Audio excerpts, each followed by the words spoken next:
Alors il y a pas longtemps, j'ai lu un livre. C'était Le coût de la virilité de Lucile Pétavin, sous-titré Ce que la France économiserait si les hommes se comportaient comme des femmes. Et s'il y a bien 2 ou 3 réflexions intéressantes, l'ensemble est quand même assez malhonnête puisque le livre ne parle jamais de ce que la virilité apporte. Ce serait comme un comptable qui ne comptabiliserait que les sommes au débit et qui en déduirait que l'entreprise est défaillante. En fait, son livre aurait dû s'appeler « Le livre noir de la virilité ». Ça aurait été beaucoup plus honnête et beaucoup plus direct. D'ailleurs, j'ai déjà traité des livres comme le livre noir des républiques en France ou bien le livre noir de la gauche française. Et l'intention de ces bouquins était claire, ne parler que des points négatifs, sans se soucier d'avoir à faire la part des choses. Une démarche qui vaut ce qu'elle vaut, mais qui a au moins le mérite d'être une démarche assumée. Ici, on a affaire à du travail de militant qui fait passer ses réflexions pour de la science. Et le problème, c'est que la grande thèse de Lucile Pétavin, à savoir « Le monde se porterait beaucoup mieux si tout le monde se comportait comme des femmes », se base sur une vision du monde extrêmement tronquée. Alors, encore une fois, aujourd'hui, je ne suis pas tout seul puisque je suis accompagné de l'ami Le Correcteur,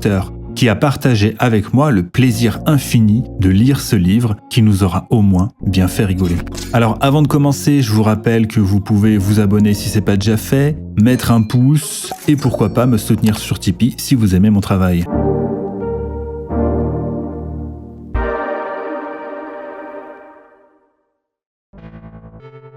J'aimerais déjà qu'on s'attarde sur l'épigraphe du livre. Bon, c'est pas de bol, le gouvernement Elisabeth Borne est le plus cher de la Ve République. Alors, avec Lucile Pétavin, on est à fond dans l'idéologie déconstructiviste. Et dans son logiciel de pensée, la virilité serait une construction sociale qu'il faudrait à tout prix déconstruire parce qu'elle n'apporterait que du négatif, le discours post-féministe habituel.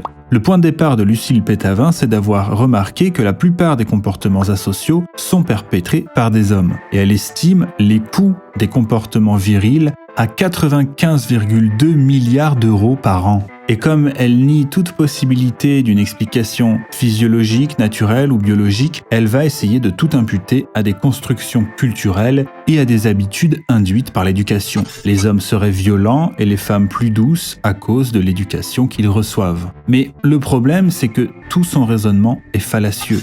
Même quand elle constate elle-même que 49% des femmes sont diplômées de l'enseignement supérieur contre seulement 40% des hommes, c'est du sexisme envers les femmes. Quand elle parle de 146 femmes tuées par leur conjoint contre 27 hommes tués par leur conjointe, elle ne fait pas la relation avec le taux de suicide beaucoup plus élevé chez les hommes et la violence psychologique exercée par les femmes. Et pour trouver des explications à toutes ces inégalités hommes-femmes, elle va remonter au temps des cavernes. Selon elle, cette interprétation selon laquelle nos ancêtres du temps des cavernes avaient des activités genrées viendrait des préjugés des historiens du XXe siècle. Je cite : « Ne sachant pas qui utilisait les pierres taillées, par exemple, ils en ont conclu qu'elles servaient d'armes aux hommes et d'outils destinés aux femmes pour de menus travaux. » En gros, ils auraient projeté les schémas d'organisation sociale de leur époque sur les sociétés préhistoriques. Et ce qu'il y a de formidablement ironique là-dedans, c'est qu'elle semble ne même pas avoir conscience que ce qu'elle fait, c'est précisément de réinterpréter l'histoire au travers de son idéologie post-féministe. Elle évoque aussi un basculement entre les rapports hommes-femmes qui se serait opéré au néolithique lorsque les populations se sont sédentarisées. Je cite : « Avec cette organisation de la société se crée une nouvelle division des rôles dans le travail qui instaure une distinction et une hiérarchie plus nette des sphères masculines et féminines, mais aussi de l'espace domestique et de l'espace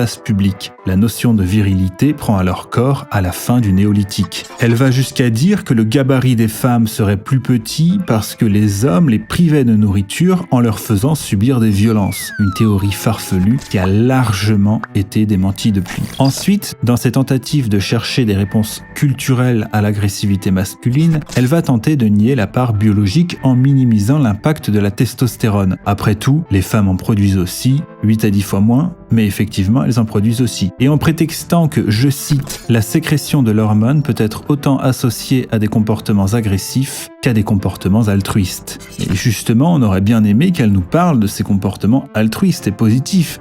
Pour appuyer son hypothèse, selon laquelle les différences entre hommes et femmes seraient exclusivement ou quasi exclusivement dues à des constructions sociales, elle va aussi employer l'argument de la plasticité cérébrale, qui est donc la capacité du cerveau à modeler et remodeler ses connexions en fonction de l'environnement et des expériences vécues. C'est cette capacité qui permet l'apprentissage notamment. Lorsque vous apprenez à jouer du piano par exemple, à long terme, vous allez modifier vos connexions neuronales. Je cite, « Lorsque les bébés naissent, seulement 10% de leurs connexions cérébrales sont faites. Et selon elle, la différence entre garçons et filles se construirait socialement dès le plus jeune âge, même à un niveau inconscient. » Pour appuyer sa démonstration, elle fait quelque chose que les féministes font souvent, c'est-à-dire prendre des exemples de sociétés matriarcales. Ici, elle prend le cas de plusieurs peuples de Papouasie-Nouvelle-Guinée. Les Arapèches, chez qui l'homme idéal est très doux. Parce que je suis qui ? Les Mundugumors, où les deux sexes sont également agressifs, et les Chamboulis, chez qui la femme est dominante et chez qui la couture, par exemple, est une occupation d'homme. C'est-à-dire qu'elle prend systématiquement, comme beaucoup de féministes, des exemples de sociétés qui sont restées assez primitives, des sociétés qui se sont très peu développées. Et ce qu'il y a d'amusant ici, c'est que tous les exemples de sociétés matriarcales qu'elle donne sont des exemples de sociétés très peu évoluées. Et à chaque fois qu'une féministe sort cet argument, c'est un énorme but contre son camp. En tout cas, pour elle, les tribus sont la preuve que l'agressivité masculine trouverait ses origines dans l'éducation. Lucille parle de nombreuses expériences qui ont confirmé qu'il y a bien une différence d'éducation, mais ne parle jamais de celles qui ont essayé de défaire cette éducation. Lucille critique le fait que les parents, je cite, valorisent les garçons sur leur courage, force, rapidité, aptitude à gagner, intelligence et leur résistance à la douleur. Mais c'est précisément ce genre d'éducation qui donne les hommes qu'elle désire. Lucille, comme toutes les féministes, voudrait déconstruire l'homme, mais les femmes ne désirent fonder des familles qu'avec les hommes virils et détestent les hommes qu'elles ont elles-mêmes déconstruits par idéologie. Féministe et hétéro, enfin, c'est une énorme galère, quoi. Et une énorme galère partagée, c'est-à-dire que mon cerveau reptilien a emmagasiné des fantasmes totalement androcentrés et patriarcaux qui vont pas avec mon réel plaisir mais je vais moi-même être attirée par un homme plus grand, plus fort et plus riche que moi, alors que c'est pas forcément cette personne qui va me rendre heureuse, et c'est pas, tu vois. Il faudra mettre fin à cette dissonance cognitive, et pour cela, je vous renvoie aux études sur la triade noire. On ne peut pas donner cette éducation masculine aux filles, car elles en seront plus tard lésées dans une compétition masculine qui n'est pas à leur avantage, et dont elles souffriront, comme les nombreux hommes célibataires féminisés qui n'auront jamais d'autre place dans le cœur des femmes que celle du meilleur ami gay. Je continue avec les citations. Pendant l'adolescence, les garçons poursuivent l'initiation à la virilité. L'escalade de la violence pour divers affronts est rapidement franchie. Imputons donc toujours la violence aux hommes, mais c'est justement parce qu'il y a risque d'escalade de la violence que les hommes apprennent ensuite à se tenir et à être respectueux. Là où les femmes sont insupportables entre elles car il n'y a pas de limites physiques qui leur ont été imposées. C'est aussi notamment pour cela que l'on constate que les couples lesbiens sont statistiquement plus violents que les couples hétéros. Lucille va ensuite prendre l'exemple des films de super-héros où les hommes sont les plus violents et que cela pousserait les jeunes hommes à s'identifier à ces héros et à devenir violents à leur tour également. Sans préciser que cette violence est bénéfique et toujours orientée vers le méchant du film. Je vais faire un parallèle avec la réalité, mais si les héros de notre monde étaient des femmes et des hommes déconstruits, on serait encore sous domination nazie de nos jours. Lucille continue. Les garçons s'identifient aux héros brutaux lorsque la femme ne sert que de trophée, de faire valoir. Effectivement, c'est le cas, parce que c'est aussi comme cela dans la réalité, parce que les femmes ne tournent qu'autour de héros et pas autour d'hommes déconstruits. Là encore, je vous renvoie aux études sur la triade noire, ou encore au succès planétaire de 50 nuances degrés, qui a réalisé son succès quasiment uniquement avec une moitié de la population, c'est-à-dire les femmes. Je cite à nouveau. Des chercheurs ont relevé une violence systémique de la part des garçons sur les faibles, les petits, les timides, les gros, les homosexuels et les bons élèves. Mais Lucille n'aborde jamais le fait que ces mêmes élèves subissent la pire des violences de la part des filles, l'ignorance et l'indifférence. Le modèle utopiste de Lucille de suppression de la virilité se heurte toujours à la réalité de l'attirance féminine pour cette même virilité. Lucille va parler ensuite des violences faites aux femmes en utilisant uniquement les chiffres qui l'arrangent, c'est-à-dire les violences dans les couples hétéros. Si cette violence est majoritaire, ce n'est pas parce que les hommes sont plus violents, mais parce que les femmes sont physiquement plus faibles. Cela ne traduit en rien le fait que l'un ou l'autre soit plus mauvais d'une part, et d'autre part, je reviens sur mon précédent exemple, les couples lesbiens sont les plus violents. Lucille pointe également du doigt les violences sexuelles des hommes sur les femmes en omettant une fois de plus que ce sont majoritairement les femmes qui réclament cela. Je rappelle l'étude sur la triade noire, le succès de 50 nuances degrés et les stats sur les recherches Pornhub par genre. Page 86, je lis « Les hommes n'ont pas davantage de besoins sexuels que les femmes, il s'agit d'un mythe ». Je vais pour ma part rappeler des vérités simples que Lucille a évoquées juste avant cela. Les filles ont leur premier rapport à 15 ans, ce sont des choses très faciles d'accès pour elles, extrêmement communs et donc sans valeur. Là où la très grande majorité des hommes vivent dans la misère sexuelle, générant énormément de frustration et de sentiments désabusés par rapport à une éducation mensongère à la Disney ou à la petite maison dans la prairie, qui vient se heurter à l'hypergamie féminine, générant de la rancœur et des hommes aigris. Et il y a même eu un film 40 ans et toujours puceau, mais pas d'équivalent féminin, car ce serait évidemment impossible à rendre crédible. Je continue. Être au plus bas de l'échelle sociale est alors vécu comme un véritable échec. Mais Lucille ne se rend pas compte que c'est tout à fait normal quand on sait que les femmes condamnent les prolétaires au célibat éternel. En effet, les femmes ne sont en couple qu'avec les hommes qui gagnent en moyenne 40% de plus qu'elles. Lucille finit par sortir enfin que les hommes se suicident 3 à 4 fois plus que les femmes. Mais c'est précisément parce que la pression d'être à la hauteur est masculine et pas féminine. La femme n'aura jamais le moindre effort à fournir pour cumuler les amants et avoir en plus une vie de famille, là où pour l'homme c'est un parcours du combattant qui se heurte systématiquement au mépris de classe des femmes. Je continue. La virilité est donc aussi une oppression de l'homme sur l'homme. Elle est extrêmement coercitive et discriminante envers les hommes eux-mêmes. Encore une fois, Lucille ne se rend pas compte que cette oppression est le résultat d'une mise en concurrence extrême des hommes par les femmes, qui, depuis la mort du patriarcat et le début de la libération sexuelle, reprennent leur droit animal naturel, à savoir que la quasi-totalité des femmes ne tourne qu'autour du mâle alpha. Phénomène primitif amplifié à son paroxysme par les réseaux sociaux et les sites de rencontres, où les femmes reçoivent de l'attention permanente non plus de tous les hommes d'un village, mais de tous les hommes d'un pays, impliquant toujours plus d'inflation de l'ego et des attentes toujours plus irréalistement sélectives envers les hommes. La suite est consacrée à l'éloge du contrôle des émotions de la femme qui la rendrait plus apte à développer une société plus saine. On sait pertinemment que c'est faux et que la vie communautaire entre femmes relève de l'hystérie permanente. Des expériences ont été menées pour faire tourner des entreprises uniquement entre femmes, et cela s'est révélé être un fiasco tellement les femmes ne pouvaient plus se supporter entre elles.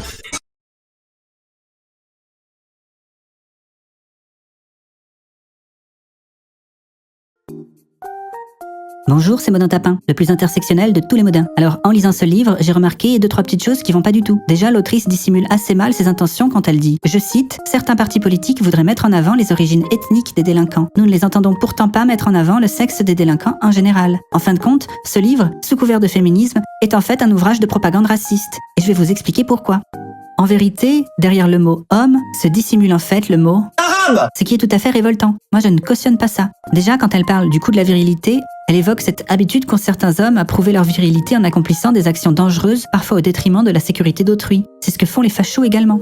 Ensuite, quand elle dénonce la dangerosité et le coût de la virilité en France, en disant que 96,3% des détenus sont des hommes, et qu'on connaît le pourcentage d'étrangers parmi eux et la religion de la plupart des détenus, on saisit bien le sous-entendu islamophobe. Donc ça va 5 minutes les fachos là avec vos insinuations douteuses. Et quand on lit quelque chose comme « Dans l'espace public, ils insultent, crachent, urinent, dégradent, menacent, sont responsables de nuisances sonores, adoptent des attitudes provocatrices », c'est pareil, on comprend bien le sous-entendu, hein. Bon, ensuite, elle va carrément reprocher à l'État français de ne jamais remettre ça en cause. Ça veut dire quoi, ça? Est-ce qu'elle encourage l'État à agir? Est-ce qu'elle encourage la violence systémique? Et puis, les insinuations ne s'arrêtent pas là, parce qu'elle insiste aussi lourdement sur les effets d'une éducation différenciée selon le genre de l'enfant. Donc, de l'islamophobie décomplexée, ni plus, ni moins. Et bon, si vous aviez encore des doutes, elle va jusqu'à reprendre une maxime de facho, qu'elle va à peine dissimuler en disant « Si tous les hommes ne sont pas des criminels et des délinquants, la quasi-totalité des criminels et des délinquants sont des hommes. » Ça, c'est typiquement du cryptofascisme, hein. C'est l'équivalent de « tous les musulmans ne sont pas terroristes, mais tous les terroristes sont musulmans ». Elle va aussi parler de la difficulté qu'il y a à obtenir des statistiques sexuées. Hein, là, on comprend bien le sous-entendu, encore une fois. Ça, c'est les fachos qui veulent des statistiques ethniques. On a bien compris. Et ça continue dans les insinuations. Quand elle dit, par exemple, lorsque le ministère de l'Intérieur publie une revue sur le lien entre football et infraction à la loi, le premier facteur, le sexe, quasi exclusivement masculin de la population concernée, n'est même pas mentionné. Donc là, c'est pareil, faut pas nous prendre pour des idiotes. Parce que s'il y a un facteur premier, c'est qu'il y a un facteur secondaire. Et du coup, c'est quoi? L'ethnie? L'appartenance religieuse? C'est quoi? Et puis quand elle fait ses calculs sur le soi-disant coût de la virilité, et qu'elle parle du budget des forces de l'ordre, en constante évolution, elle dit, je cite, « Cette évolution est attribuée à la menace terroriste, à la gestion de l'immigration clandestine, mais aussi à l'augmentation globale du niveau de délinquance. » Alors, elle présente cette petite liste comme si ces faits n'étaient pas liés, mais on comprend bien l'insinuation. Elle parle aussi de ceux qui agressent les pompiers. Bon, on sait de qui elle parle. Et puis, elle va dédier toute une autre partie au terrorisme, en disant que les 9 terroristes qui ont commis des attentats depuis 2015 étaient tous des hommes. Oui, mais ils étaient aussi tous quoi? Fascistes, va. Elle parle aussi des dégradations commises pendant les manifestations, et on sait très bien qu'elle vise les antifas. Idem quand elle parle des guet-apens commis contre les policiers et les sapeurs-pompiers, ou du trafic de stupéfiants. On a très bien compris de qui elle parle. Comme s'il fallait encore plus discriminer une population déjà très discriminée. Elle va aussi dénoncer la culture rap, qui est pourtant une telle chance. D'un côté, on leur enseigne les principes démocratiques d'égalité, de fraternité et de parité, et de l'autre, ils sont conditionnés quasi systématiquement à la virilité et à ses corollaires, valorisation de la domination sur autrui, de la force et du manque d'empathie. Elle finit même son livre en disant, je cite, « Il serait temps de s'attaquer à la cause réelle de la délinquance et de la criminalité en France. » Moi, je crois que ses intentions sont claires. D'ailleurs, si vous regardez bien, Lucille Pétavin, c'est presque l'anagramme de Éric Zemmour.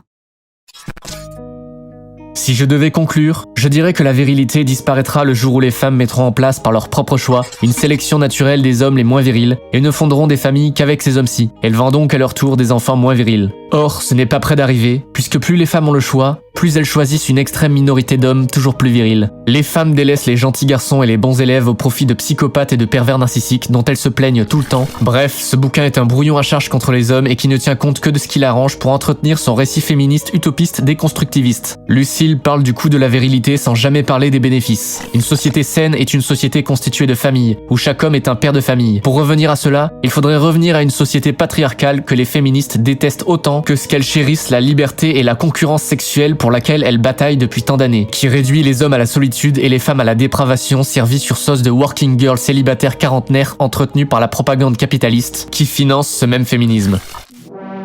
Bien. Si vous désirez en savoir plus sur mon schéma de pensée, il nuance le combat droite-gauche avec une dimension économique. Je considère que l'on peut relier sans mal gauche économique et droite identitaire, et que l'ennemi du peuple est la gauche progressiste, instrument de la division de la lutte des classes, en lutte égocentrée et financée par la droite capitaliste libérale et mondialiste. Mes réflexions se centrent autour de cette compréhension et pour ceux que mon travail intéresse, j'ai sur ma chaîne YouTube une playlist de mes vidéos explicatives intitulée « Comprendre le système ». Allez y jeter un œil et merci de nous avoir écoutés. Un grand merci également à Modin Malin pour m'avoir donné cette fenêtre de parole. Au plaisir de vous revoir.